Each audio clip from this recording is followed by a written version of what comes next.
Good evening, welcome to fourth estate. ప్రపంచ ఆర్థిక వ్యవస్థ దురవస్థ, కోవిడ్ దెబ్బకు భారత్ నష్టపోయింది ఎంత? వృద్ధి రేటుపై ప్రపంచ బ్యాంక్ ఏముంటోంది? వర్ధమాన అభివృద్ధి చెందుతున్న దేశాల గగ్గోలు దేనికి సంకేతం? ఆర్థిక పునరుత్తేజానికి దారేది 60 ఏళ్ళు వెనక్కి. దీనిపైన ఇవాళ మన ఫోర్త్ ఎస్టేట్ దీంట్లో మనతో పాల్గొనడానికి ఉన్నారు గీతా ఆనంద్ గారు, ప్రముఖ అనలిస్ట్ అని చెప్తుంటారు. Suresh Chitturi garu, CII chairman, he's in the studio. And Rao Chandareddy garu, CREDAI president ఆయన తెలంగాణ స్టేట్కి. అలాగే చెంగల్రెడ్డి గారు, అఖిల భారత రైతు సంఘాల సమాఖ్య సలహాదారు, మనకి జూమ్లో అందుబాటులో ఉన్నారు. సో గీతానంద్ గారు, so starting with you tell me that where we are at this moment. 60 ఏళ్ళు వెనక్కి అనేది అంకెలు చెప్తున్నాయా, అలాంటి సంకేతాలు ఉన్నాయో తెలియదు, కానీ మొత్తం ఎకనమిస్టులు అందరూ భయపెడుతున్నారా, నిజంగా మనం లేని దానికి భయపడుతున్నామా? You have to tell me. So లేని దానికి భయపడడం అనేం లేదు, కొంత ఇబ్బంది ఉన్నటువంటి మాట వాస్తవమే. ఇక్కడ స్టాటిస్టిక్స్ కానీ ఎకనామిక్స్ విషయానికి వచ్చినట్లయితే ఎప్పుడు ఏది ఎలా మారుతుందో చెప్పలేం, డైనమిక్గా ఉంటుంది. సో ఇవన్నీ కూడా ఎస్టిమేషన్స్ కింద తీసుకోవాలి. ఇప్పుడు 3.2% వరకు కూడా డౌన్ అవుతుంది, లేదా 15% డౌన్ అవుతుంది, రకరకాల క్యాలిక్యులేషన్స్ వస్తాయి. అయితే ప్రధానంగా మనం చూడాల్సింది ఏంటంటే ఇప్పుడున్నటువంటి సమస్యల్లో డిమాండ్ సైడు మనం చేయగలుగుతున్నామా లేదా అనేది చూస్తే ఉద్యోగాలు కోల్పోవడం అనేది ప్రధానంగా ఇబ్బంది పెడుతున్నటువంటి సమస్య. 26% దాకా కూడా ఉద్యోగాలు కోల్పోవడం జరిగింది. 14 కోట్ల మంది నిరుద్యోగులు అయ్యారు. అలాగే 45% మంది ఇళ్లలో ఉన్నటువంటి రెవెన్యూస్ ఏవైతే ఉన్నాయో అవి పూర్తిగా డౌన్ అయినాయి. సో పెద్ద కంపెనీల విషయానికి వచ్చినట్లయితే ఎల్ఎన్టీ, ఆదిత్య బిర్లా లాంటి కంపెనీలే ప్రొడక్షన్స్ పూర్తిగా తగ్గించుకున్నటువంటి పరిస్థితి మనం చూస్తున్నాం. ఓలా లాంటి కంపెనీలు అయితే 95% రెవెన్యూ లాస్ అనేది మనం చూడడం జరుగుతుంది.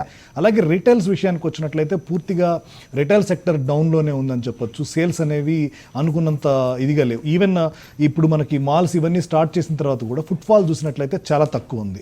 ఈవెన్ గవర్నమెంట్ విషయానికి వస్తే గవర్నమెంట్ రెవెన్యూస్ అన్ని కూడా పూర్తిగా పడిపోయినటువంటి పరిస్థితి చూస్తున్నాం. అంటే గవర్నమెంట్స్ ఏవైనా పూనుకొని ఎకానమీని రీస్టార్ట్ చేయడానికి గవర్నమెంట్ స్పెండింగ్ ఏమన్నా పెంచుతుందా అంటే గవర్నమెంట్ సైడ్ నుంచి కూడా ఎకానమీకి ఖర్చు పెట్టడానికి ఏం లేనటువంటి పరిస్థితి. ఈ స్టిమ్యులస్ ఏదైతే ప్రకటించారో దాని బెనిఫిట్స్ ఇంకా చూడట్లేదు అనేది ఒకటి వినిపిస్తుంది. We haven't witness the benefits of the stimulus. Stimulus విషయానికి వద్దాం. సో వీటన్నిటిని ఇప్పుడు రివైవ్ చేయడానికి ఇండియా ముందు ఉన్నటువంటి ఆపర్చునిటీ, ప్రపంచంలో ఏ దేశం ముందు ఉన్నటువంటి ఆపర్చునిటీ ఏంటంటే ఒక స్టిమ్యులస్ ప్యాకేజ్, అంటే ఒక ఉద్దీపన తీసుకురావాలి, అది ఊపిరి పోయాలి ఎకానమీకి. సో ఇది ప్రధానంగా మనం మాట్లాడుకున్నటువంటి అంశం. దీనికి సంబంధించి ఉద్దీపన ప్యాకేజ్ వచ్చినప్పుడే చాలామంది పెదవి విరవడం జరిగింది. సో అందులో కూడా ప్రధానంగా మేజర్గా కూడా ఏంటంటే లోన్ సైడ్ ఎక్కువ అడ్రస్ చేయడం జరిగింది, అంటే లిక్విడిటీ ప్రొవైడ్ చేయడం మీద ఎక్కువ అడ్రస్ చేయడం జరిగింది. అయితే గవర్నమెంట్కు ఉన్నటువంటి స్ట్రాటజీ ఏంటంటే ప్రస్తుతానికి స్పెండింగ్ చేయడానికి గవర్నమెంట్ దగ్గర కూడా మనీ లేనటువంటి పరిస్థితి. 4,78,000 కోట్లు ప్రభుత్వమే బడ్జెట్కి సంబంధించిన వ్యయాలకు కవర్ చేసుకోవడానికి అప్పు చేసేటువంటి పరిస్థితిలో గవర్నమెంట్ ఉంది. కాబట్టి జేబుల్లోంచి ఖర్చు పెట్టేటువంటి ఇది లేదు. కనీసం 5,000 రూపాయలు హౌస్ హోల్డ్స్కి ఇవ్వాలి, డిమాండ్స్ మనం రైజ్ చేయడానికి అనే రిక్వెస్ట్ కూడా గవర్నమెంట్ ఫుల్ఫిల్ చేయలేనటువంటి పరిస్థితిలోకి వెళ్ళిన తర్వాత ఈ ప్యాకేజ్ ప్రకటించడం జరిగింది. ప్యాకేజ్లో ఉన్న వాటిలో మెయిన్ ఎంఎస్ఎంఈలు, వీటికి సంబంధించినటువంటి 3,20,000 కోట్లు రెండు ప్యాకేజీలు కలిపి రుణాలు ఇవ్వడం జరిగింది. దానికి సంబంధించిన గైడ్ లైన్స్ వచ్చింది రీసెంట్గా. సో ఇందులో ఎంతమంది తీసుకుంటారు ఇవన్నీ తర్వాత తీసుకొని తీరా సప్లై చేస్తే కొనేవాళ్ళు ఎవరు? సో ఈ సమస్యకి మనం అడ్రస్ చేయాలి కదా. సో సప్లై సైడ్ కావాలంటే మనం ప్యాకేజీలు, స్టిమ్యులస్లు ఇస్తాం, కంపెనీస్ నిలబెట్టుకోవాలని చూస్తాం. ఇప్పుడు ఉద్యోగాలు కల్పించడానికి మనకు ఉన్నటువంటి ఆల్టర్నేట్ మార్గం ఏంటి? సో ఇప్పుడు 26% నిరుద్యోగంలోకి వెళ్ళడం జరిగింది. సో ఆల్రెడీ మనం ఆ రికార్డు చూస్తున్నాం మనం. సో ఇప్పుడు దీని నుంచి ఎలా బయటపడతాం? వీటికి సంబంధించి కంపెనీలు మళ్ళీ ఉద్యోగాలు ఇస్తాయా? సో ఆల్రెడీ శాలరీస్ అయితే చాలా వరకు కట్ చేసి ఇచ్చినటువంటి పరిస్థితి, 30-40%. సో ఇవన్నీ డిమాండ్ మీద ఇంపాక్ట్ డైరెక్ట్ గా చూపిస్తున్నాయి కదా. సో ఈ డిమాండ్ అనేది ఎలా పుడుతుంది? అక్కడ ఈ సమస్యకి ఇంతవరకు మనకు సొల్యూషన్ దొరకనంత వరకు ఎకానమీ రికవరీ అనేది అంత ఫాస్ట్ గా సాధ్యపడుతుంది. రెండోది ఏంటంటే V shape recovery, U shape recovery, W shape recovery అంటాం. India is expecting W shape recovery, not V shape recovery or U shape recovery. Even Indian markets విషయానికి అంటే మనకు సూచీలు ఎప్పుడు కూడా ఎకానమీకి మనకు ఒక అర్థం లాంటివి, అవి ఎలా కనబడతాయని మనకు తెలుస్తుంది ఎకానమీ. సో ఫస్ట్ మీరు అన్నది నిజమైతే కనుక లాస్ట్ వీకెండ్ తీసుకున్నా, లేకపోతే ఇక్కడ ఈ వారం స్టార్ట్ అయినప్పుడు తీసుకున్నా, మొత్తం అంతా కూడా పాజిటివ్ సంకేతాలు, ముఖ్యంగా బ్యాంకింగ్కి పాజిటివ్ సంకేతాలు వచ్చింది. ఏంటి అంటే ఇక కరోనా ఎఫెక్ట్ ఏది ఉండబోదు, the market has assimilated that whatever the downfall what we have witness now, everything is like upwards వెళ్తుంది. ఒక సర్క్యూట్ కొట్టేస్తుంది, ప్రతి ఒక్కటి సర్క్యూట్ కొడుతున్నాయనే పాజిటివ్ సంకేతాలు చూసాం. దేనికి మరి అది యాక్చువల్గా ఏంటంటే ఓవర్ రియాక్షన్ ఏదన్నా ఉంటే అది అడ్జస్ట్ అవడమే తప్ప మన మార్కెట్స్ రివైవ్ కావట్లేదు. యూఎస్ మార్కెట్స్ తీసుకుంటే ఆల్రెడీ ఆల్ టైమ్ హైస్కి వచ్చేసినాయి, ఇండియాలో కావట్లేదు. అది కూడా ఒక రకంగా చెప్పాలంటే యూఎస్ మార్కెట్లు కూడా ఆల్ టైమ్ నిలబడేది కాదు. అది ఇప్పుడు ఉన్నటువంటి ఎలక్షన్ హడావుడి వాటిలో అది ఏదో పైకి వెళ్తుంది. సో ఇండియన్ ఎకానమీ రివైవ్, ఇప్పుడు బ్యాంక్స్ గురించే మాట్లాడుకుంటే బ్యాంక్స్ ఇంకా వర్స్ట్ హిట్ అనేది చూడలేదు కదా, ఇప్పుడు స్టార్ట్ అయింది. ఇప్పుడు దాకా కూడా ఏంటి మారటోరియం పీరియడ్ లో ఉంది. తిరిగి ఎన్ని లోన్స్ రికవరీ రికవరీ అవుతాయి అనేది చూస్తే అప్పుడు మనకి ఎన్పిఏ పర్సంటేజెస్ అనేవి ఇప్పుడు తెలుస్తాయి. ఇంకో 3 నెలలు కూడా మనకి ఆప్షనల్ మారటోరియం పీరియడ్ రన్నింగ్లో ఉంది. అది వచ్చిన తర్వాత ఒరిజినల్గా తెలుస్తుంది. అందుకే మన వీ షేప్ రికవరీ అనేది సాధ్యపడదు. పిఎంఐ ఇండెక్స్ చూసినా కూడా 7.2 14.2 చూడడానికి డబుల్ కనబడుతుంది, but not up to the mark. 50 కింద ఉంటే ఏదైనా డౌనే.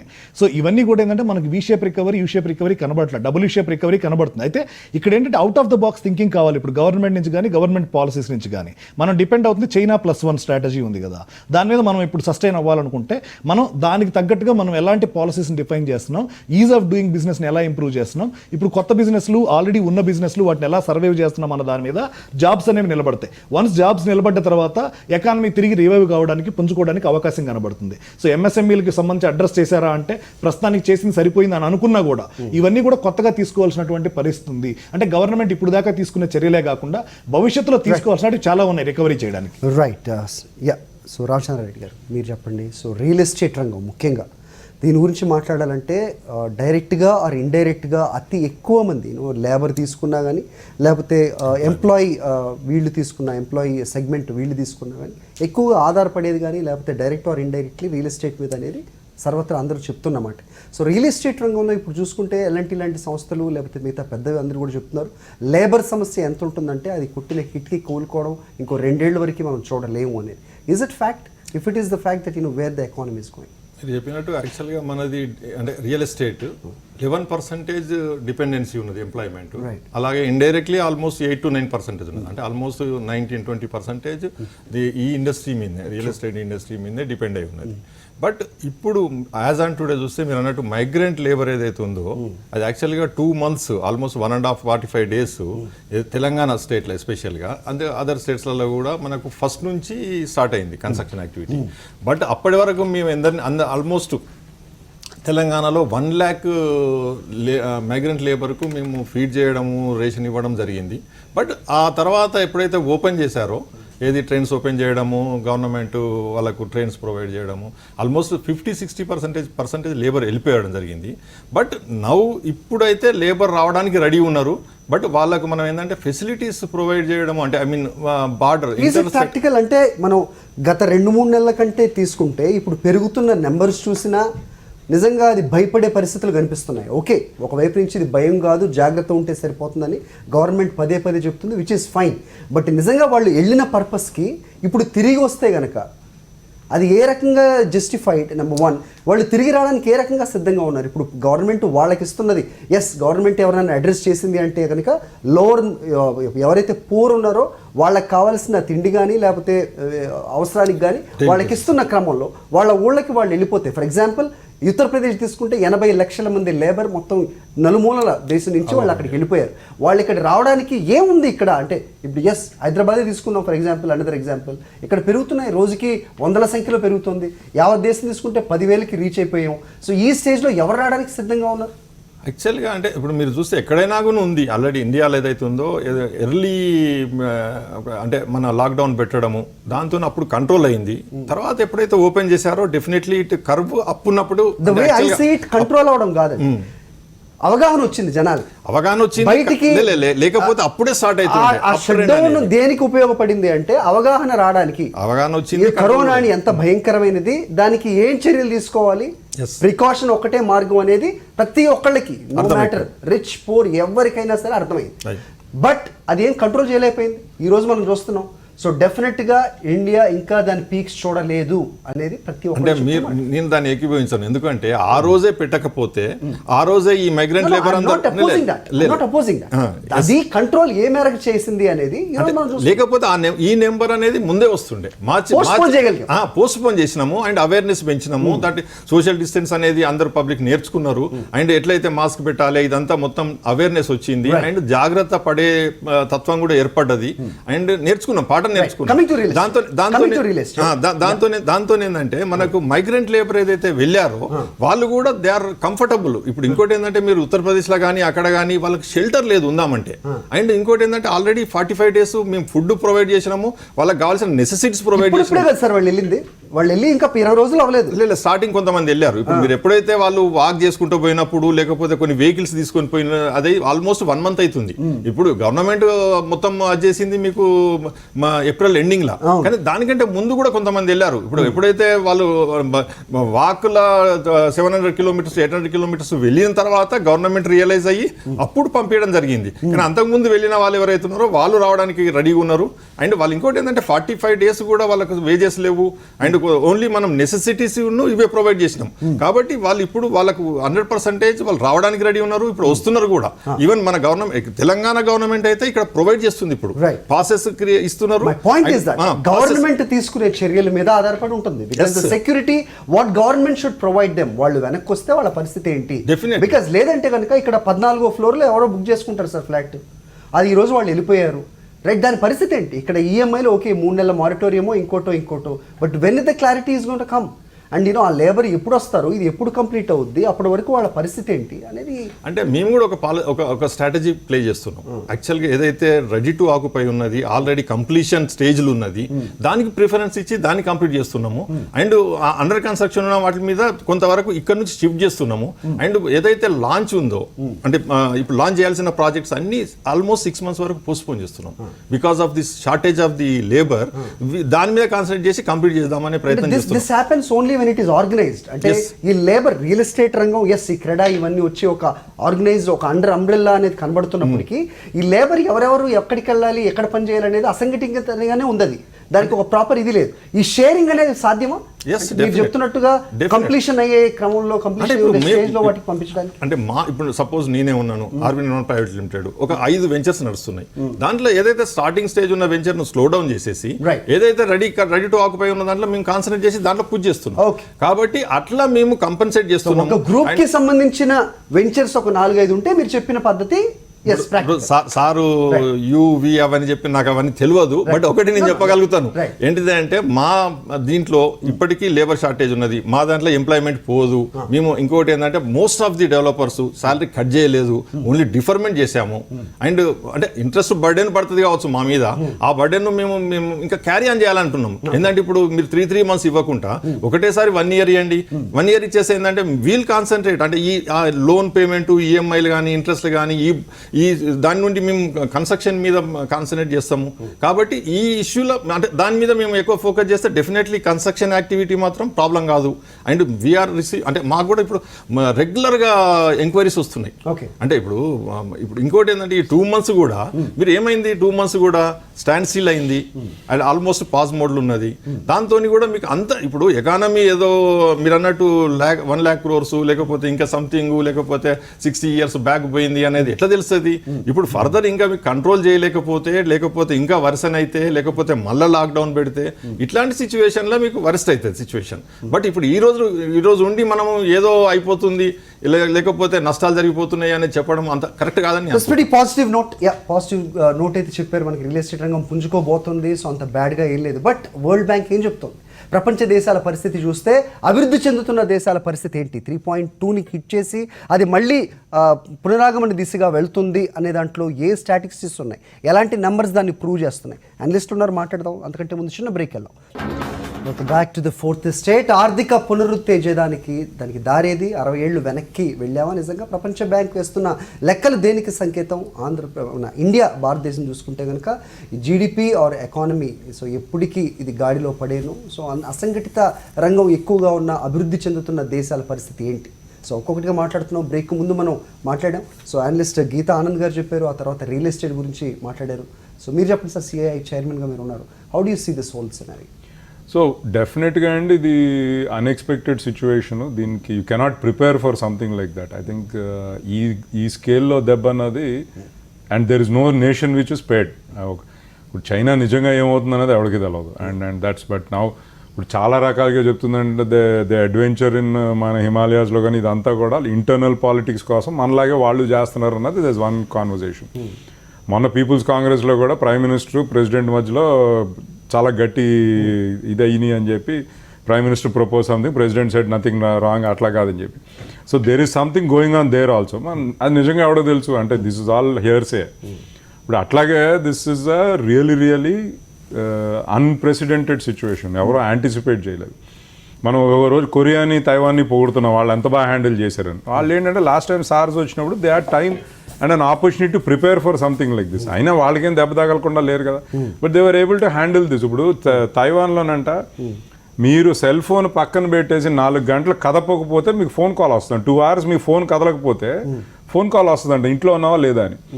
ఆ ఫోన్ ఎత్తకపోతే పోలీసు వాడు వచ్చేస్తాడు 6 గంటలు. అంటే వాళ్ళ లెవెల్ ఆఫ్ ఇది. Even China use the technology to control. ఇప్పుడు మనం అది అన్నాం అనుకోండి, మనకు ఆరోగ్య సేతు ఇన్స్టాల్ చేసుకోమంటేనే మన ఎన్ని కాంట్రవర్సీస్ కొంతమంది రేజ్ చేస్తున్నారు. చూడండి, మీరు ఇది అంటున్నారు, మీరు అది అంటున్నారు, గవర్నమెంట్ ఏదో చేస్తుందంటారు. మన democracy is always been noisy like that. It's noisy and also it ఇప్పుడు చైనాలో చేసినట్టు మనం చేయాలంటే కుదరదు. And even to that extent south కొరియాలో మీరు రోడ్డు మీద వెళ్తుంటే ఏ ఇంట్లో కోవిడ్ ఉందన్నది మీ ఫోన్ మీద వార్నింగ్ వస్తుంది. మనకు వస్తే ఒప్పుకుంటాం మనం. మా ఇంట్లో తిరుగుంటా ఎవడని చెప్పాడు అనుకోండి వార్నింగ్, ఈ పలానా ఇంట్లో మీకు కోవిడ్ ఉందని చెప్పి మీ ఫోన్ చెప్పింది అనుకోండి, then imagine the how our economy or this thing will react. So ఒకటి. రెండోది, మీరు కొన్ని చూసారంటే ఇందాక సార్ చెప్తున్నట్టు న్యూయార్క్ స్టాక్ ఎక్స్చేంజ్ ఎంత పడిపోయింది, ఆల్మోస్ట్ నార్మల్కి వచ్చేసినట్టు అనిపిస్తుంది. మందు కూడా it was risen quite lot. I think we have to appreciate that. ఇప్పుడు ఇది ఐ థింక్ లాస్ట్ ఫ్యూ డేస్లో ఆల్మోస్ట్ 4,000 points అయితే ఎంత, I mean it's come to 34,000-35,000కి వచ్చింది కదండి. So which is quite a big number. I mean, how many years does it take normally to get there? So అట్లాగా ఇప్పుడు మా own consumption చూసారంటే మాకు తెలుస్తుంది chicken and egg consumption seems to come back to quite normal. మాకు supply because of the disruption we're not able to supply కాబట్టి prices పెరిగినాయి. But demand is coming back there. Now that doesn't mean all industries are okay. Global economic prospects వాళ్ళు చెబుతున్నది ఏంటంటే 2021లో భారత వృద్ధి rate -5% ఉండబోతుంది. Q1లో -25%. 3 ఏళ్ల వరకు కోలుకోవడం చాలా కష్టం. సో ఇవి సామాన్యులకి ఏ మేరకు అర్థం అవుతాయి అనేది మన అందరికీ తెలుసు. They do not really care about this. What they care about their food, cloth and shelter.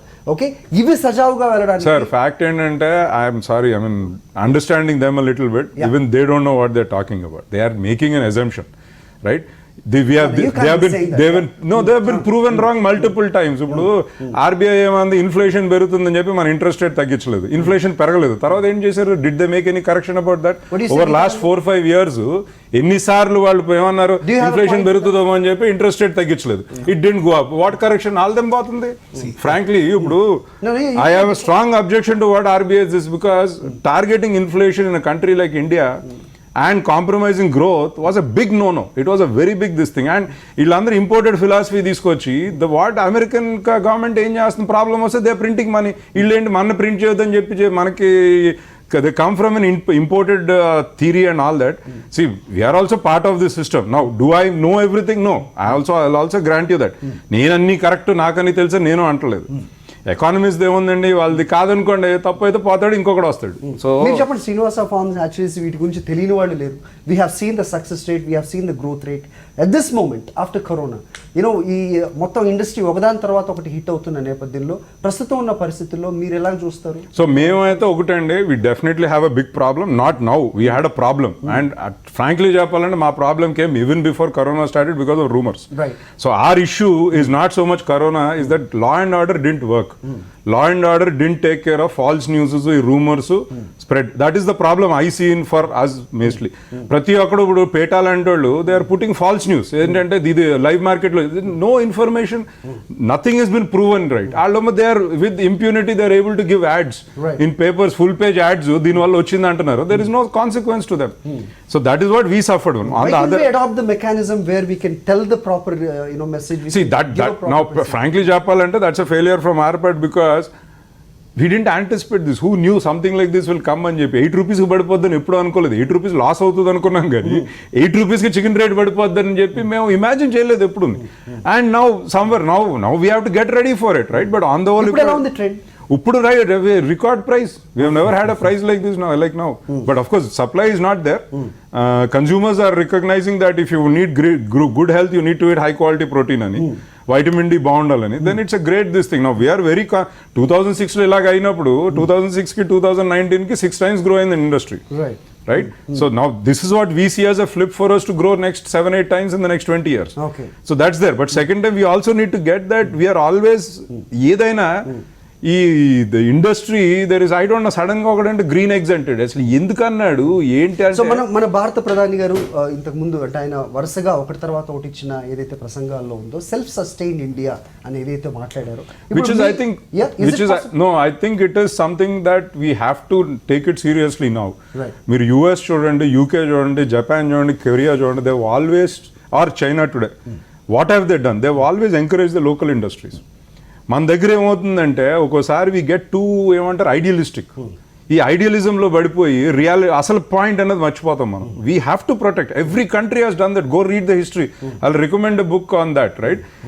It's written by again an economist from South Korea about how these countries have done అని చెప్పి.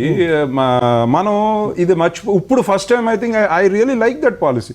We are going to spend trillions of dollar next 20 years on defence. Why the hell are we not building our industry? Right, why are we not allowing? ఇప్పుడు మాట్లాడుతున్నారు కదా, ఇప్పుడు టాటాస్ని, రిలయన్స్ని అందరినీ allow చేస్తానంటున్నారు. But how come we didn't allow? ఇప్పుడు ఇంత industry will be the biggest buyers and next 20 years nobody will be close. Crisis నుంచి ఒక ఆపర్చునిటీకి అవకాశం ఉంది. మనం లాస్ట్ 2 times కూడా మనం మాట్లాడాం. ఫెంటాస్టిక్ ఆపర్చునిటీ ఉందండి, ఫెంటాస్టిక్ ఆపర్చునిటీ ఉంది. Because I'll tell you what does and my reading. So I'll come back. If 8% I'll get back to you, sir. We have another guest. Chengalreddy గారు ఉన్నారు. సో రైతు సమాఖ్య అధ్యక్షులుగా ఉన్నారు, ఈయన సలహాదారుగా ఉన్నారు, క్షమించాలి. చెంగల్రెడ్డి గారు, సో మీరు చెప్పండి. సో రైతులు ఎవరైనా మొత్తం ఈ కరోనా ఈ మొత్తం ఈ స్టిగ్మా దీంట్లో ఎవరైనా ఎఫెక్ట్ అవ్వలేదు అంటే కనుక అది రూరల్ ఇండియా అని చెప్పాం, రైతులకి ఎలాంటి ఇది జరగలేదని చెప్పాం. సో ఏ విధంగా అంటే ఇక్కడ మొత్తం భారతదేశానికి తీసుకుంటే సెల్ఫ్ సస్టైనిటీ గురించి మాట్లాడితే మనం పండించింది, మనం ఉత్పత్తి చేసింది మనకే సరిపోయి మనమే ఉపయోగించుకుంటే కనుక అసలు పక్క దేశాలకి చూడాల్సిన అవసరం కూడా ఉండదు అని చెప్తున్న నేపథ్యంలో ఫార్మర్ పరిస్థితి ఏంటి, రైతుకి ప్రభుత్వం చేస్తుంది ఎంత మేరకు అంటే ఏం చెప్తారు?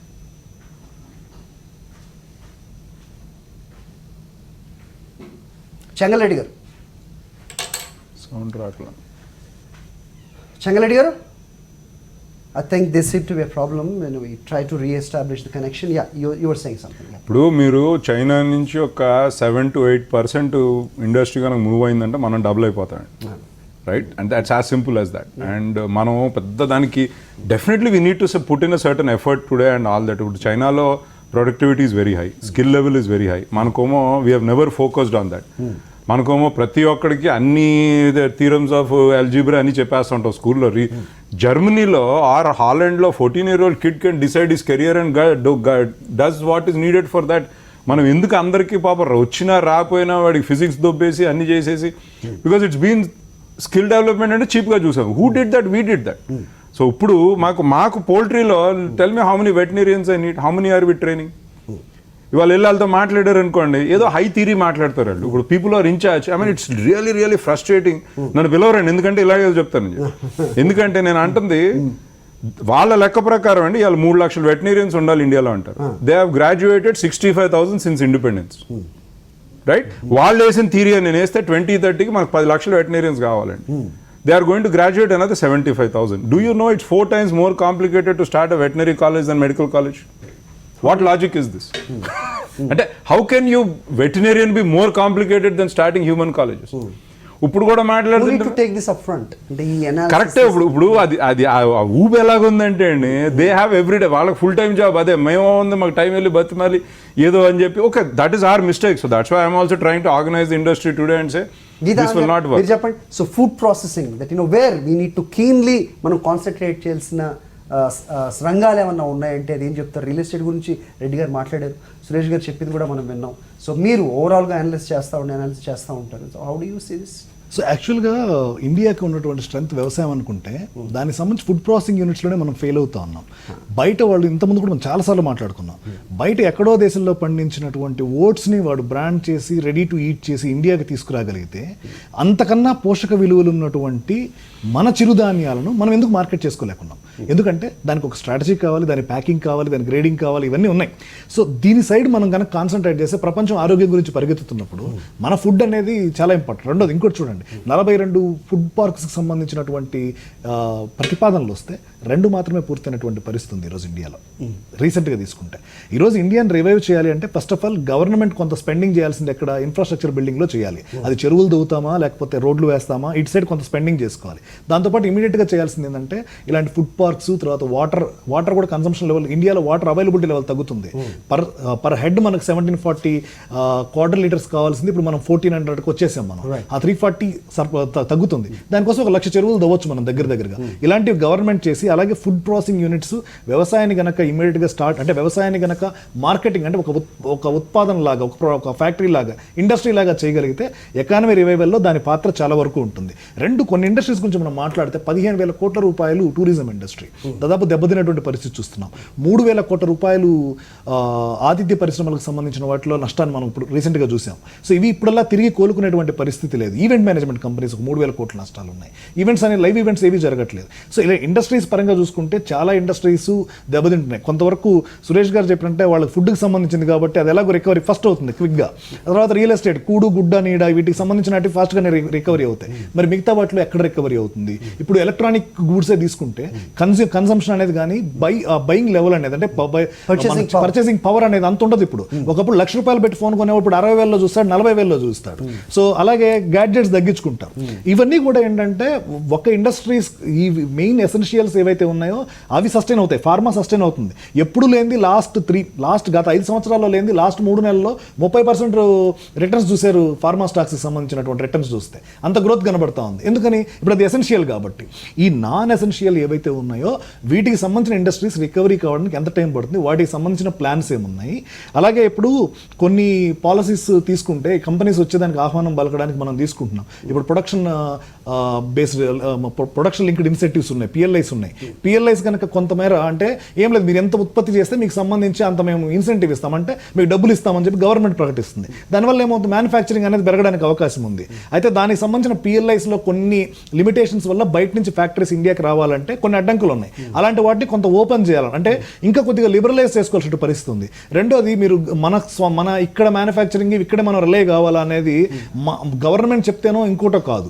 ఇక్కడ ఎవరైతే మనం కన్స్యూమర్స్ ఉన్నామో ముందు మనం చూడాలి. ఇప్పుడు సూపర్ మార్కెట్స్కి సంబంధించి ఒక మాట విన్నాను రీసెంట్గా. వాళ్ళు సపరేట్గా స్వదేశీ అని పెడుతున్నారు. అట్లా అంటే ఒక ర్యాక్లో ఉంటే ఈ ప్రొడక్ట్ స్వదేశీ అని చెప్పి మెన్షన్ చేయడం జరుగుతుంది. ఎందుకని? సెంటిమెంట్ అనేది ఇప్పుడు వచ్చింది. సో ఆ సెంటిమెంట్ దగ్గర కొనుగోళ్ళని ఏమవుతుంది, స్వదేశీ అనగానే బయటకు కొనేటప్పుడు కొంతవరకు మందు కొనడానికి ప్రయత్నిస్తున్నారు. ఇప్పుడు మన మ్యానుఫ్యాక్చరర్స్, మన ప్రోడక్ట్ ఎవరైతే ఉత్పత్తిదారులు ఎవరైతే ఉన్నారో మన ఉత్పాదనలకు విలువ అనేది పెరుగుతూ ఉంది. సో 130 కోట్ల కన్స్యూమర్ ఉన్నటువంటి కంట్రీ ఇది. బయట ఏ దేశంలో ఎక్కడ ఏది మ్యానుఫ్యాక్చర్ అయినా ఫస్ట్ ఇండియాలో ఎలా మార్కెట్ చేసుకోవాలి, ఇండియన్ కండిషన్స్ ఏంది, ఇండియన్ కన్స్యూమర్ బిహేవియర్ ఏందని రీసెర్చ్ చేస్తారు. రెండోది ఇంకోటి ఏంటంటే ఎకానమిస్టులు చెప్తున్నది ఏదైనా ఉంటే అది ఫోర్కాస్ట్లు మాత్రమే. ఫోర్కాస్ట్లు సక్సెస్ కావడానికి ఒక పర్సంటేజ్ ఆఫ్ లెవెల్స్ ఉంటాయి. ప్రతిదానికి వీళ్ళు కాన్ఫిడెన్స్ ఇంటర్వెల్స్ ఉంటాయి. సో ఇది వర్స్ట్ కేస్ ఎప్పుడైతే ప్రిడిక్ట్ చేస్తున్నామో this is the worst case. అంటే 95% ఇంక ఇది వర్స్ట్ కేస్ కావడానికి అవకాశం ఉంది. దానికన్నా కూడా పైన ఓపెన్ ఉంది మనకి ఇంకా కూడా. సో ఇది ప్రభుత్వ పాలసీలు రెండు, మన కన్స్యూమర్ ఎంత ఫాస్ట్గా సైకాలజీ మారుతుంది అంటే ఇప్పుడు భయంలో నుంచి సైకాలజీ మారడానికి మళ్ళీ ఎవరు ప్రయత్నించాలి? Again government. దీంట్లో బ్యాంకుల పాత్ర ఎంత ఉంది అది మీరు చెప్పాలి. బ్యాంకులు మాట్లాడుతాం దాని గురించి. మొత్తం ఈ ప్రపంచ ఆర్థిక వ్యవస్థ భిన్నమైన ఈ నేపథ్యంలో భారతదేశాన్ని చూసుకుంటే కోవిడ్ దెబ్బకు భారత్ నష్టపోయింది ఎంత స్పెసిఫిక్గా మాట్లాడదాం. Welcome back to the fourth estate. So మొత్తానికి ఇప్పుడున్న కరోనా దీంట్లో ప్రపంచ ఆర్థిక వ్యవస్థ దురవస్థ దేనికి సంకేతం? కోవిడ్ దెబ్బకు భారత్ ఎంత నష్టపోయింది? సో ఇంతకుముందు అనలిస్టులు చెప్తున్నట్టుగా ఏదైతే ఎసెన్షియల్స్ ఉంటాయో food, shelter and clothes, so వీటికి సంబంధించి ఇవైతే బాగానే ఉంటాయి. మిగతా ఏంటి నాన్ ఎసెన్షియల్స్, వాటికి ఎంత కాలం పడుతుంది ఇంకా మొత్తం ఎకానమీ గాడిన పడ్డానికి అనేది అందరూ మాట్లాడాల్సింది. మర్చిపోయింది ఏదైనా ఉందంటే రైతుల గురించి అని చెప్పచ్చు. ప్రభుత్వం వాళ్ళ గురించి ఎలాంటి చర్యలు తీసుకున్నవి సరిపోయినాయా? ఎందుకంటే రూరల్ ఇండియాకి ఇది ఇంకా అంత ఎఫెక్ట్ అవ్వలేదు అని చెప్పాము మనం. సో ఏ మేరకు రైతు దెబ్బతిన్నాడు, ఏ మేరకు కోలుకోబోతున్నాడు, ప్రభుత్వం ఇచ్చిన సహాయం ఆయనకి ఏ మేరకు చేరింది, రైతు పరిస్థితి ఏంటి? చెంగల్రెడ్డి గారు ఏం చెప్తారు? వ్యవసాయ రంగంలో అవకాశాలు చాలా ఉన్నాయండి. గతంలో ఉన్నాయి, ఇప్పుడు ఉన్నాయి, భవిష్యత్తు కూడా ఉంటుంది. ఇప్పుడు ఈ కరోనా వచ్చే ప్రాబ్లం లేదా ఏదైనా రిజాల్వ్ చేయాలంటే ముఖ్యంగా వ్యవసాయ రంగాన్ని చాలా ఫోకస్ గా చేయాల్సి వస్తుంది. వినపడుతుందండి? యా చెప్పండి చెంగల్రెడ్డి గారు. హలో, వినపడుతుంది, చెప్పండి సార్. సారీ, ఇక్కడ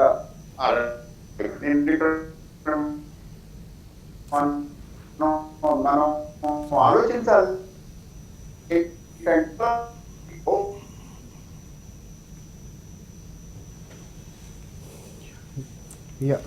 ట్రై అగైన్.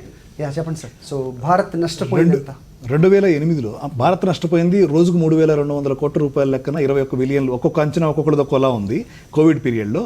సో ఈ లెక్కలు తీసుకుంటే రకరకాలుగా ఉంటాయి. సో ఎంత నష్టపోయింది అనే దానికంటే 2008లో మీరు ఇందాక అడిగారు ఒక పాయింట్. 2008లో రివైవ్ కావడానికి ఫాస్ట్గా కారణం ఏంటంటే మొదటిది వ్యవసాయం అయితే, 2 ప్రభుత్వ రంగ బ్యాంకులు, బలంగా ఉన్నటువంటి ప్రభుత్వ రంగ బ్యాంకులు, క్లియర్గా చెప్పండి బ్యాంక్స్.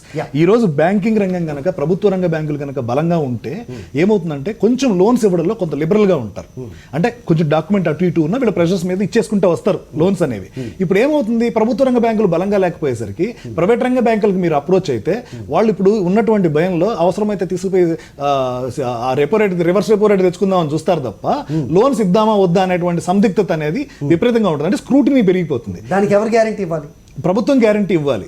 ఆల్రెడీ ప్రభుత్వం గ్యారంటీ ఇచ్చింది అమలు అవుతుందా లేదా అనేది మనకు ఇంకో నెలపోతే కానీ చెప్పలేము. మనం గ్రౌండ్ రిపోర్ట్ ఇంకా ఎప్పుడు తెలుస్తుందండి?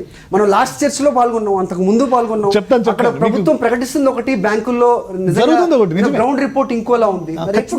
ప్రభుత్వ బాండ్లని రిజర్వ్ బ్యాంక్ అయితే కొనుగోలు చేస్తుంది.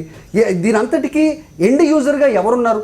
ఫర్ ఎగ్జాంపుల్ రెడ్డి గారు ఉన్నారు. రియల్ ఎస్టేట్ రంగానికి 20 లక్షల కోట్లు గవర్నమెంట్ ప్రకటించిన తర్వాత రియల్ ఎస్టేట్ రంగానికి వచ్చిందంట జీరో, ఆల్మోస్ట్ ఏం లేదు. అందుకే మమ్మల్ని ఎంఎస్ఎంఈ కింద తీసుకుంటే 20% ఏదైతే government emergency credit line loan funding ఇస్తుందో దాంట్లో ఎలిజిబిలిటీ వస్తుండే, అది లేదు. ఇన్ఫ్రాస్ట్రక్చర్ స్టేటస్ ఇవ్వలేదు. కాబట్టి ఏమైతుంది, ఇప్పుడు దాంట్లో మనం వీఆర్ నాట్ ఎలిజిబుల్. కాబట్టి ఎంఎస్ఎంఈలా ఏదైతే ఉన్నాయో ఇప్పుడు మాకు కొన్ని సిస్టర్ కన్సర్న్స్ ఉన్నాయి, దాంట్లో ఇమీడియట్ ఇచ్చేస్తున్నారు. 20% ఇమీడియట్ ఇచ్చేటు 7.5% ఇంట్రెస్ట్. That is definitely. మీరు ఇప్పుడు ఇంతకుముందు ఆఫ్లైన్లో చెప్పినట్టు లోన్ ఇప్పుడు మాకు కావాల్సింది లిక్విడేషన్ కావాలి, అంతేగాని మనం ఫ్రీగా ఏమని మేము అడగడం లేదు. ఓన్లీ మాకు time being liquidation, comfortability, financial comfortability, that's all. Only time being. ఒక 3 months నుంచి 1 quarter నుంచి 2 quarters లోపల everything will be revive. But ఇప్పుడు ఏంటంటే మాకు కొత్త వాళ్ళు బుకింగ్ చేయరు, కొంతవరకు వెయిట్ అండ్ వాచ్లకు వస్తారు. అలాగే ఉన్న వాళ్ళు కూడా ఎందుకంటే వాళ్ళకు చాలా వరకు డిఫర్మెంట్ ఇచ్చారు సాలరీస్లలో, కాబట్టి వాళ్ళ దగ్గర నుంచి కూడా పేమెంట్స్ కొంత సేవ్ చేసుకోవాలి, కొంత ఉండాలి. అండ్ డిస్బర్స్మెంట్ చేయడానికి కూడా కొద్దిగా టైం తీసుకుంటారు. ఎందుకంటే ఎవరైనా ఎనీబడి బయర్ సెంటిమెంట్ ఎలా ఉంది సార్ ఇప్పుడు? పాజిటివ్ ఉన్నది. 3 months తీసుకుంటే ఇప్పుడు ఎలా పాజిటివ్ ఉన్నది. అండ్ యాక్చువల్గా ఇప్పుడు ఎప్పుడైతే లాక్డౌన్ ఎత్తేసారో అప్పుడు సైట్ విజిట్స్ అవుతున్నాయి. అండ్ ఎవ్రీబడి ఏంటంటే కొద్దిగా వెయిట్ అండ్ వాచ్లు ఉంటారు ఈ సిచ్యువేషన్లో. 2008లో చూసాం మేము. 2008లో కూడా ఎట్లుండే అంటే మనకు ఏదైతే రిసెషన్ వచ్చిందో, రిసెషన్ కంటే ఎక్కువ టీ ఫ్యాక్టర్ వచ్చినప్పుడు అప్పుడు కూడా వెయిట్ అండ్ వాచ్లు వచ్చారు, ఎస్పెషల్లీ హైదరాబాద్ సిటీ. కాబట్టి ఇది కూడా సిచ్యువేషన్ ఎట్లున్నదంటే వాకిన్స్ ఉన్నాయి అండ్ ఎంక్వైరీ చేస్తున్నారు అండ్ బార్గెన్ చేస్తున్నారు. కాబట్టి దట్ ఈస్ సఫిషియంట్. ఎందుకంటే రియల్ ఎస్టేట్ ప్రాబ్లం ఉండదు అని కొనడానికి ఇప్పుడు ఇది రైట్ టైం అంటున్నారు. ఎందుకు వచ్చింది? డెఫినెట్ గా. ఎందుకంటే ఎస్పెషల్లీ హైదరాబాద్, తెలంగాణ, ఇప్పుడు మన 2 తెలుగు స్టేట్స్లలో ఆల్మోస్ట్ 1.5 year నుంచి మార్కెట్ బాగుంది. ఎస్పెషల్లీ హైదరాబాద్, తెలంగాణలో. ఈ దాంతో ఏమైందంటే ఆల్మోస్ట్ ఉన్న స్టాక్ అంతా కంప్లీట్ అయిపోయింది. No inventory at all. And new ventures ఇప్పుడు మేము 6 months పోస్ట్పోన్ చేస్తున్నాము. కాబట్టి డెఫినెట్ గా ఏంటంటే ఇప్పుడు లేబర్ షార్టేజ్ ఉన్నది అండ్ వర్క్స్ కూడా స్లో డౌన్ అవుతాయి. కాబట్టి ఈ గ్యాప్ వస్తుంది. ఇప్పుడు పెద్ద వెంచర్స్ కంప్లీట్ కావాలంటే మినిమం 2 to 3 years మినిమం పడుతుంది. ఒక పెద్ద వెంచర్ ఇప్పుడు మేము ఒక 500 ఫ్లాట్లు చేస్తున్నాము అంటే కంప్లీట్ కావడానికి 5 ఏళ్ళు 6 ఏళ్ళు పడుతున్నది. అది మినిమం ఫస్ట్ బ్లాక్ కావడానికి 2 years పడుతుంది. కాబట్టి ఇన్వెంటరీ లేదు. అది ఈ సిచ్యువేషన్లో this is the right time. ఎందుకంటే రెడీ టు ఆక్యుపై ఉన్న ఫ్లాట్లు కానీ ఇప్పుడు బిల్డర్స్ కూడా రేటు, ఇప్పుడు మాకు కన్స్ట్రక్షన్ కాస్ట్ పెరిగింది. ఎందుకంటే మెటీరియల్ కాస్ట్ పెరిగింది, లేబర్ ఎట్లయినా షార్టేజ్ అయింది. లేబర్ కొంత ఇప్పుడు ఎక్కువ మేము పే చేయాల్సి వస్తున్నది, వాళ్ళకు అడిషనల్ పే చేయాల్సి వస్తున్నది. కాబట్టి ఈ రేటు పెరుగుతున్నా కానీ మేము అదే రేట్లకు ఇస్తున్నాం. ఏదైతే ఇప్పుడు ఇంతకుముందు ప్రీ కోవిడ్ రేటు ఏదైతే ఉందో అదే రేట్లో మేము ఇస్తున్నాం. కాబట్టి this is the right time. So ఇంకా ఇది తగ్గుతుంది అంతకు ముందు రేట్ల కంటే అనే ఒక నోషన్ ఏదైతే ఉందో, is it right are wrong? Wrong 100%. ఎందుకు అంటే నేను ఇంతకుముందు రీజన్ ఏదైతే చెప్పానో, ఎస్పెషల్లీ మన ఇప్పుడు తెలుగు స్టేట్లలో తగ్గే పరిస్థితి లేదు. Right. So it's all rumours. 10 to 15% fall ఉంటుంది. 100%. ఏ బేసిస్ మీరు చెప్తున్నారు? ఎందుకంటే ఇప్పుడు మీరు ఆల్రెడీ ఉన్న ఇన్వెంటరీ చాలా ఉన్నదనుకోండి ఇప్పుడు అదర్ సిటీస్లలో. ఇంకొకటి ఏంటంటే ఇప్పుడు ఎవరు కనబడుతున్నారు అంటే గవర్నమెంట్ ఆఫ్ ఇండియాకి కానీ కనబడేదంతా కార్పొరేట్. బాంబే, ముంబై, ఢిల్లీ ఇలా కార్పొరేట్ బిల్డర్స్ కనబడుతున్నారు. కాబట్టి వాళ్ళకి ప్రాబ్లం అనడం అందరికీ అలాగే ఉంటుంది. కానీ ఎంప్లాయ్మెంట్ జనరేషన్ చూసినా, లేకపోతే ఎక్కువ మంది పనిచేస్తున్న వాళ్ళకి, లేకపోతే రిజల్ట్ కంట్రీకి ఎక్కడైనా డబ్బులు వస్తుందంటే కనుక వాళ్ళ దగ్గర నుంచే వస్తుంది అనే దాంట్లో వాస్తవం ఉందా? లేదు. ఎందుకు అంటే వాళ్ళు ఉన్నది ఎంత 1%. ఇప్పుడు మీరు టర్న్ ఓవర్ చూసుకున్నప్పుడు వాళ్ళు ఉన్నది ఒక 1% నెంబర్ వైజ్ ఉంటారు. మీకు టర్న్ ఓవర్ వైజ్ చూసినప్పుడు 5-6% ఉంటారు. 95% మీకు 100 crores or 150 crores turnover లో ఉన్న డెవలపర్సే ఉంటారు. ఇప్పుడు మీరు హైదరాబాద్ లో చూస్తే మీరు 100-150 crores టర్న్ ఓవర్ దాటిన వాళ్ళు ఒక 10 మంది ఉంటారు. బట్ మన దగ్గర ఉన్నది 1000 మంది మొత్తం టోటల్ తెలంగాణలో చూస్తే మన దగ్గర ఆల్మోస్ట్ 1000 నుంచి 1200 మంది డెవలపర్స్ ఉన్నారు. దానిలో మీరు ఈ ఎంఎస్ఎంఈలా ఈ 150 crores 100 crores ఏదైతే పెట్టారు ఇప్పుడు దానిలో బెనిఫిట్ ఇస్తే డెఫినెట్లీ కన్స్ట్రక్షన్ యాక్టివిటీ ఉంటుంది, గవర్నమెంట్ కూడా రెవెన్యూ వస్తుంది. రైట్ ఆనంద్ గారు, పబ్లిక్ బ్యాంక్స్ గురించి మాట్లాడుతున్నాను. Sorry to interrupt. అదేనండి, ఇప్పుడు యాక్చువల్గా ఈ లాస్ కూడా ఎట్లుంటుందంటే మనం అంటే పబ్లిక్ బ్యాంక్స్కి ఇటు వచ్చేటప్పుడు కూడా ఈ లాస్ కూడా టెంపరీ లాసెస్ కొన్ని ఉంటాయి, పర్మనెంట్ లాసెస్ ఉంటాయి. పర్మనెంట్ లాసెస్ తక్కువ ఉన్నాయి ప్రస్తుతం మన ఇండియన్ ఎకానమీ ఎందుకు రివైవ్ అవుతుందంటే రెండు బ్యాంక్స్ విషయానికి వచ్చినట్లయితే ఇప్పుడు బ్యాంకులకి మూలధనం ఏదైతే ఉందో ఆ మూలధనాన్ని కొంత కనుక పెంచి బ్యాంక్స్ ద్వారా లోన్స్ అనేవి కనుక ప్రాపర్గా కింద దాకా అందించగలిగితే, అంటే స్టిమ్యులస్లో మనం జేబులో డబ్బులు అయితే ఇవ్వలేదు, ఓకే ఇక అది అయిపోయిన కథ. కానీ ఇప్పుడు ఈ లోన్స్గానే కాదు, ఈ 21 లక్షల కోట్ల ప్యాకేజీకి సంబంధించి ఏవైతే ఆలోచనలు ఉన్నాయో, ఏవైతే మనకు చెప్పారో వాటిని గనక ఆచరణలోకి గనక తీసుకొచ్చినట్లయితే 2021 మనం మే జూన్ కంతా అంటే తిరిగి ఒక సంవత్సరం లోపల తిరిగి రికవరీకి వచ్చేసి, అంటే ఎకానమీ అంటే not only exchanges or not only indicators నేను చెప్తుంది, ఓవరాల్ గా ఎకానమీ తిరిగి రివైవ్ అవ్వడానికి అవకాశం ఉంది.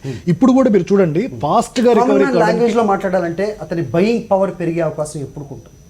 ఖచ్చితంగా ఉంటుందండి. అంటే ఇప్పుడు ఉద్యోగాల కల్పన, ఉద్యోగాలు తిరిగి పొందడం అనేది, అంటే ఏవైతే లేబర్లో పోయినటువంటి ఉద్యోగాలు ఉన్నాయో అవి తిరిగి 2 నుంచి 3 నెలల లోపల మళ్ళీ తిరిగి మనకి అన్ని ఉద్యోగాలు అంటే ఆల్మోస్ట్ 80% ఉద్యోగాలు తిరిగి రావడానికి అవకాశం ఉంది. అక్కడి నుంచి ఏంటంటే సైకాలజీ మారుతుంది. ఇప్పుడు దాకా కొంత బిహేవియర్ మారుతుంది. ఆ బిహేవియర్ తిరిగి రికవరీ కావడానికి అంటే మనిషి అలవాట్లు మారుతాయి. ఈ అలవాట్లన్నీ కూడా పాత అలవాట్లకు తిరిగి రావడానికి, అంటే భయం లేకుండా ఖర్చు పెట్టేటువంటి అలవాటు, ఇప్పుడు ప్రతి రూపాయి దాచుకుందామని చూస్తాడు ఇటువంటి సమయంలో, ఆ అలవాటు రావడానికి ఇంకొక 6 నుంచి 7 నెలలు పడుతుంది.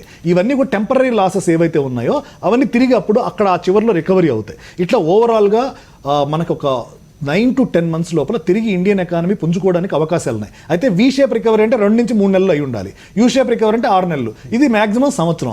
మనం 2008లో రికవరీ అయ్యాం. ఇంతకుముందు ఎన్ని పాండమిక్స్ వచ్చినా, అంటే ఒక రకంగా చెప్పాలంటే స్వతంత్రం వచ్చిన తర్వాత ఇదే పెద్ద ఫాల్ మనకు, అది ఓకే దాన్ని ఒప్పుకుంటాం. ఆ తర్వాత ఎకానమికల్గా 1996 వీటిలో మనకు వచ్చినటువంటి చేంజెస్ ఏవైతే ఉన్నాయో వాటన్నిటి తర్వాత ఇదే పెద్ద కష్టమైనా కూడా తిరిగి కోలుకోవడానికి సంవత్సరం నుంచి 1.5 సంవత్సరం లోపల ప్రపంచంలోని మిగతా దేశాలన్నిటికన్నా కూడా ముందుగా ఇండియా రికవరీ చూపించడానికి అవకాశం ఉంది.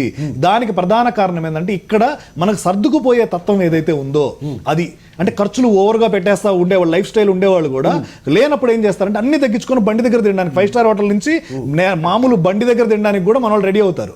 సో ఉద్యోగాలు కూడా ఎట్లా, నిన్నటిదాకా నాకు 1,00,000 వచ్చింది, 1,20,000 ఇస్తేనే పని చేస్తా అండు, 60 ఇస్తే కూడా పని చేస్తా అంటాడు, 8 గంటలు పని చేసేవాడు 10 గంటలు కూడా పని చేస్తానంటాడు. ఇది ఇండియాలో ఉన్నటువంటి తత్వం. ఈ తత్వం వల్ల ఎప్పుడు దెబ్బపడ్డా కూడా ఇండియా అనేది ఫాస్ట్ గా రికవర్ అవుతుంది. సో మిగతా చోట్ల అంత అడాప్టబిలిటీ ఉండదు. సో అలా ఎప్పుడైతే మనం తొందరగా రికవరీ వైపు అన్నిటికీ సర్దుకుపోతుంటామో అది ఎకానమిక్ గ్రోత్ అనేది ఫాస్ట్ గా వస్తుంది. దీంతో పాటు ప్రభుత్వం కొన్ని చర్యలు గనక బలంగా తీసుకున్నట్లయితే, లేదా ఆలోచనలు ఏవైతే చెప్పారో వాటిని గనక ఆచరణలోకి తీసుకొచ్చినట్లయితే 2021-22 తర్వాత ఉజ్వల భవిష్యత్తు అనే ఒక పాజిటివ్ సంకేతం ఏదైతే మీరు మాట్లాడుతున్నారో, రియల్ ఎస్టేట్ రంగం గురించి మనం మాట్లాడాం, వాళ్ళు ప్రకటించిన దాంట్లో ఎంత బెనిఫిట్ వీళ్ళకి వచ్చింది అనేది, ఎంఎస్ఎంఎస్ గురించి మాట్లాడాం, వాళ్ళకి ఏమాత్రం బెనిఫిట్ వచ్చింది అనేది, గ్రౌండ్ రిపోర్ట్ ఏంటి అనేది, ఫుడ్ గురించి మాట్లాడాము, ఎస్ పాజిటివ్గా ఉన్నాయి. వీటన్నిటిని ఇప్పుడు ఎస్బీఐ రీసెర్చ్లో తెలియంది 30 లక్షల కోట్లు నష్టపోయింది భారతదేశం ఈ కరోనా అని చెప్పారు. సో ఆ రీసెర్చ్ ప్రకారం అది చూస్తే నిజంగా కొంచెం భయానకంగా ఉంది. So and it might be true also అండి. అండ్ పాయింట్ ఏంటంటే ఒకటి వీ కెనాట్ ఫర్గెట్ ఏంటంటే ఈ సిచ్యువేషన్ ఇందాక సార్ అన్నట్టు ఇట్స్ ద ఫస్ట్ టైం, నిజంగా చెప్పాలి మిగతా అన్ని క్రైసిస్లు కాదు ఇండియా ఇప్పుడు వరకు పడ్డది. This is the real crisis we had, right? And this will define now how we go forward. ఒకటి 2021 నార్మల్గా అవుతాం అనుకుంటాం ఈజ్ నన్ను అడిగితే it's completely foolish on our part to expect that there is no impact. But to me what is important is what will happen in next the year after that. 2021 and 2022 after that is when the real zoom will start. అప్పుడు ఆ రోజు ఇది అవ్వకపోతే అది అయ్యేది కాదు. Please I have to understand that because this is actually game changer for us. ఎందుకంటే ఇప్పుడు గవర్నమెంట్ ఎన్నో అన్నీ అండి, ఇప్పుడు జస్ట్ ఒక ఎగ్జాంపుల్, ఇది మన ఏంటది మన మార్కెట్ ఇది రిఫార్మ్ చేయాలనేది ఎప్పటి నుంచో మాట్లాడుతున్నాం, చేయలేదు, ఇప్పుడు చేశారు. They've taken advantage and many things they've done now. Ease of doing business. Okay, we have moved miles. But the point is, it was very easy to move from 140 to 70. You have to, because I was very involved in that. ఆ policy రాష్ట్రంలో కానీ అది కానీ ఇది కానీ ఎందుకు మన government ఇక్కడ ఫస్ట్ డే ఇయర్ రాకపోతే అదంతా హంబక్ అని నెక్స్ట్ ఇయర్ ఎంత సీరియస్గా తీసుకుని దే ఆల్సో కేమ్ నెంబర్ 1 ఇక్కడ తెలంగాణ గవర్నమెంట్. సో అట్లాగా now they have use this opportunity to bring in lot of changes which otherwise I think they did not have the ఏమంటారు the braveness to do it in a go, but they did it now and that's good and actually చెప్పాలంటే. So I'm confident like that. ఒకటి ఇంకోటి, this is end of the day confidence game అండి. అందరం కలిపి అబ్బో మనం ఇరగొట్టేస్తామంటే మనం ఇరగొడతామండి. కాదు మనం పోతాం అనుకున్న భయం ఉంటే మనం పోతాం. This is not hypothetical. No, that's how it is. That's how the world runs. ఇప్పుడు మీరు కూడా ఉన్నారనుకోండి, when you started you didn't know you will come here. You had a certain confidence in yourself. అది ఇది చేశారు, Sakshi's got the circulation it's got today. మరి అందరూ మాలాంటి మాటలు వినేవారు అనుకోండి, you would not have never have taken off, right? ఇప్పుడు అట్లాగా సేమ్ థింగ్ నన్ను స్టార్ట్ చేయమని నా ధైర్యం లేదు ఇది చేస్తాను. మీకు ఉంది కాబట్టి మీరు వచ్చారు. Now today we are coming every weekend coming and talking here, right? I mean that's proof of in the pudding.